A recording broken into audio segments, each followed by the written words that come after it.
Hello and welcome to Software Engineering Education. My name is Georg Hagel. In this video I will answer 3 questions. What does the builder pattern look like? How can you use the builder pattern? And what are the good and bad sides of the builder pattern? We will start after the intro.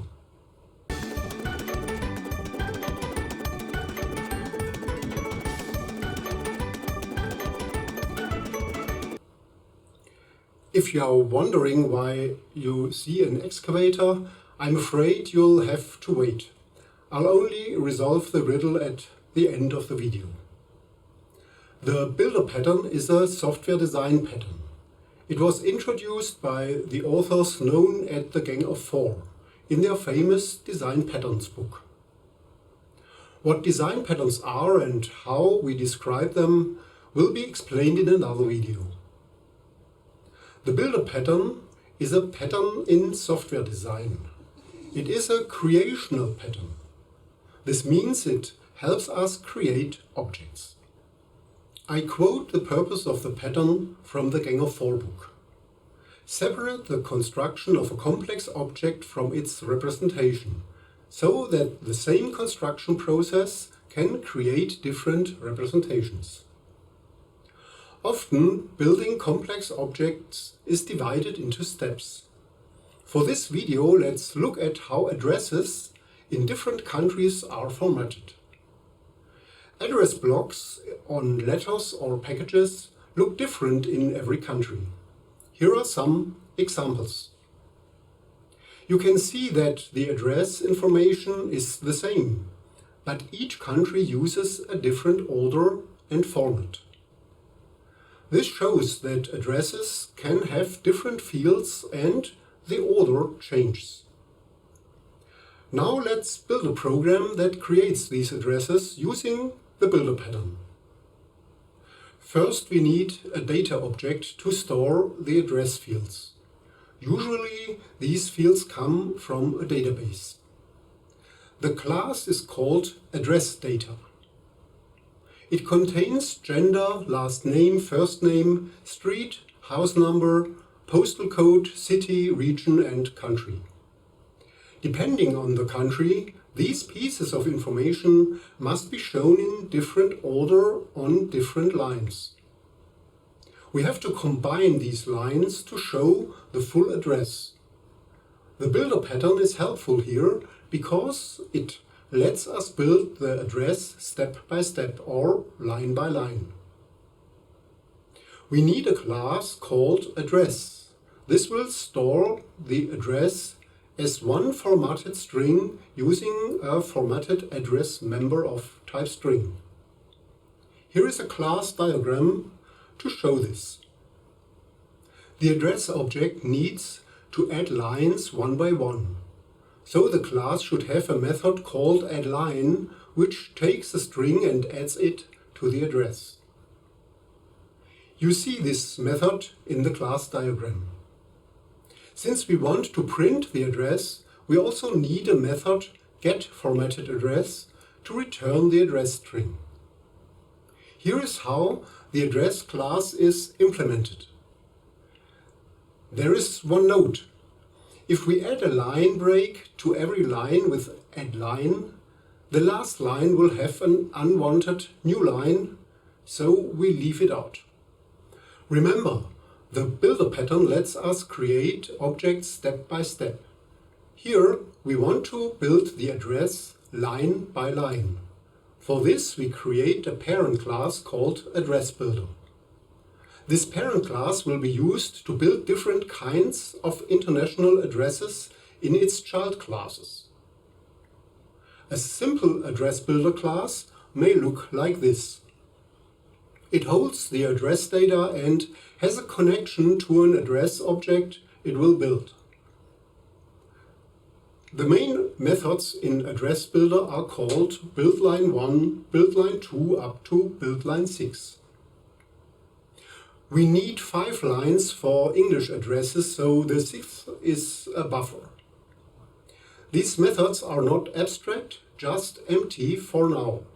I'll address this later. Here is a simple address builder implementation. With this address builder, the address object will be built line by line using the build line methods. The main program, the client, should not need to know how addresses are assembled. This is why the builder pattern needs a director class called addressDirector to control the construction steps. The addressDirector receives a specific address builder and uses it to build the address. Here's how addressDirector fits into the class diagram.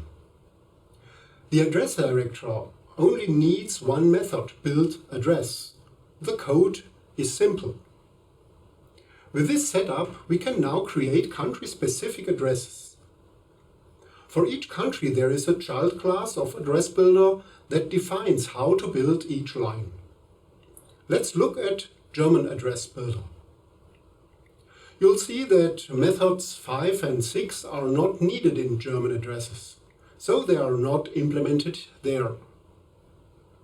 This shows it's good that the parent class implements the methods empty and not abstract. Otherwise, we'd have to create empty methods even when they are not needed. Let's look at the implementation of the methods one by one. First, the creation of the first line. It can be seen that based on the gender information, the strings Herrn or Frau are created first. Then the salutation is combined with the first name and the last name, separated by a space. This generated string is passed to the address object. The other three methods of the German address builder class are structured equivalently. Line 2 consists of street and house number.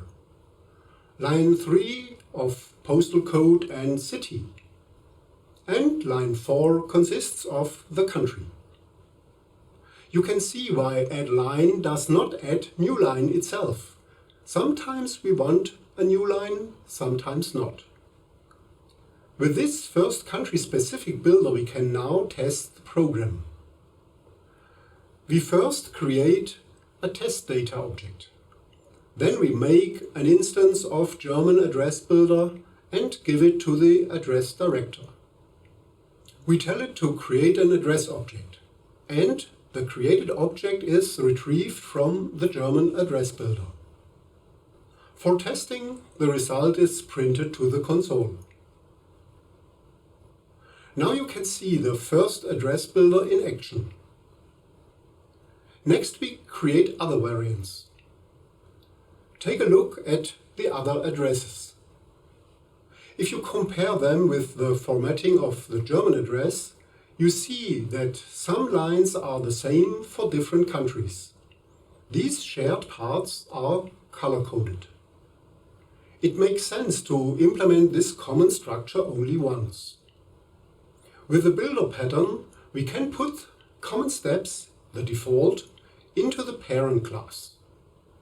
This is another reason why the methods of the parent class were not declared abstract earlier.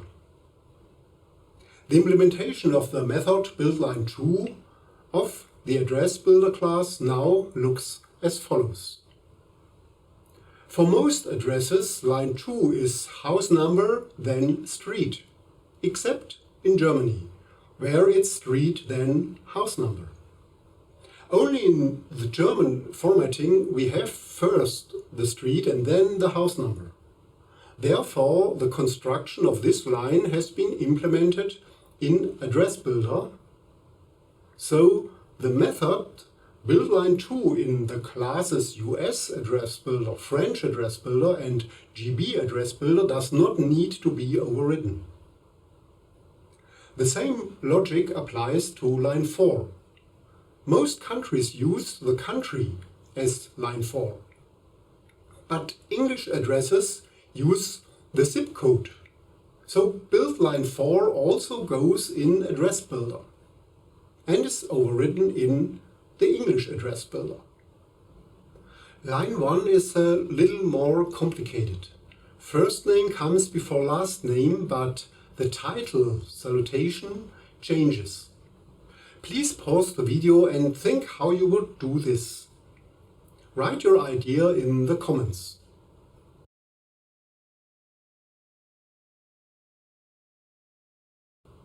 We decided to provide a default implementation in the parent class. In our solution, titles for masculine and feminine forms, title M and title F, are added to address builder set by the constructor of each child class. That's the reason why their visibility is protected. The method build line 1 of address builder then looks as follows. Because the title attributes are now accessed, the code is the same for all child classes. As an example, the constructor of the child class German address builder is shown. Here you can see the values for title M and title F are set. Now the class diagram looks like this. Build line 6 could be left out, but the example shows what's possible with a builder parent class. In the parent class you can leave methods empty to let child classes implement them if needed. For example, German, French and US addresses do not need lines 5 and 6. You can provide a default implementation for methods, letting child classes override if needed. In our example, build line 1, build line 2 and build line 4. And last but not least, make methods abstract if you want to force child classes to implement them. We didn't use this in our example. Looking at the diagram, you can see which builder child classes override each method, because their addresses have a different line order than the default. Now let's see how to generate all 4 addresses in the main program. First, we create the address data. Then we set up a container of the 4 address builder child classes. We use a loop to build each address with address director objects. Finally, we print the addresses to the console. Here you can see the result. You might improve this example with a factory to choose the right builder, but I leave this for an exercise. For completeness, I will show the code of each address builder class. Please pause the video if you want to study the code.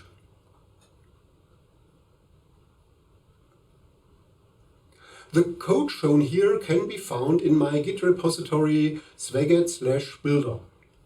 The link is in the video description. There are also examples for other programming languages in the repo. Now that we have learned all the steps, what does the builder pattern look like in general? In general, a client asks a director to build a product. This happens by calling the method buildProduct. The builder class has the methods to build each part of the product via build part 1, build part 2 and so on. Many common steps can go into the builder class, so this class is often not only an interface class. The concrete builder specializes these methods for each product. The concrete builder can also return the finished product. If you look closely, you see our example is a bit different from the classic pattern. In the general case, the concrete builder has a direct connection to the product. In our code, the parent class address builder has the connection to the address, our product, not just the child classes. That's because in our example only the string formatting is different. This shows patterns can and should be adapted to your needs. After watching my builder pattern example, it would be interesting for the community to know where you have already used the builder pattern. Please note these further use cases in the comments. This helps the community. The question that must be asked for all patterns is, when should you use the builder pattern? First, when you must build similar but slightly different objects, like the addresses in our example. When you need step-by-step construction, the steps can then be implemented individually and errors can be addressed very specifically. That also applies to the addresses. Or when you have to build objects in different formats, not just only formatted strings, but files, streams, and so on. And you can use it for any object with a complex construction process. Now here are the main pros and cons. On the pro side we have the children does not need to know how the object is built. Steps of construction are hidden from the client. Code is cleaner and easier to read. You can add new products easily by just making new builder subclasses. This upholds the open-close principle. We need only extend our code to create new products. We don't need to change code. Code is more maintainable. Specifics are handled by each builder subclass. And if a step fails, just redo that step, not everything. On the con side there are more classes which might feel complex. But putting all steps in one class would be harder to maintain. There is tight coupling between product builder and director. And like all patterns, don't use it when a simple solution is enough. By the way, the builder pattern is similar to abstract factory. I will cover that pattern in another video. There I'll also discuss the differences. What's going on now? Ah yes, the excavator.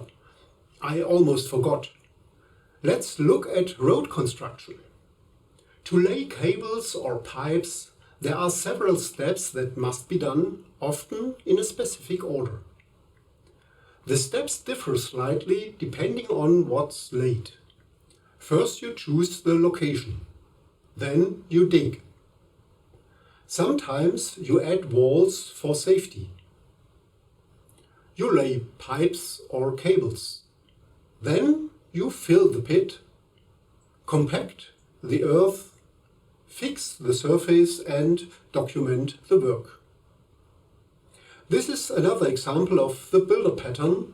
Many steps, sometimes similar, sometimes different, but always in a set order.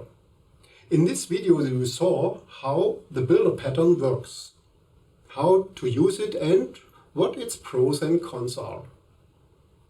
The road construction example shows that the pattern is not just for programming, but for many step-to-step processes. If you like the video, please give it a thumbs up. If you have questions, please write them in the comments. Thank you for watching. See you next time here in Software Engineering Education.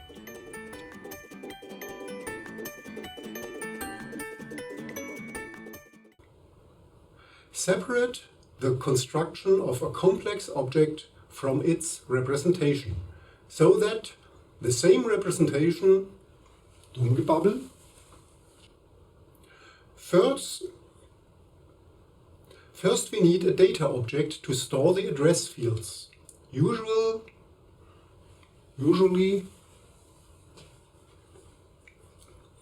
first need if you compare them with formatting, looking at the diagram you can see which builder child class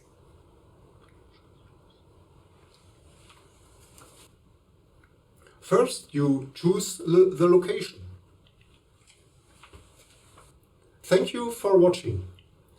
See you next time we're here in Software Engineering Education.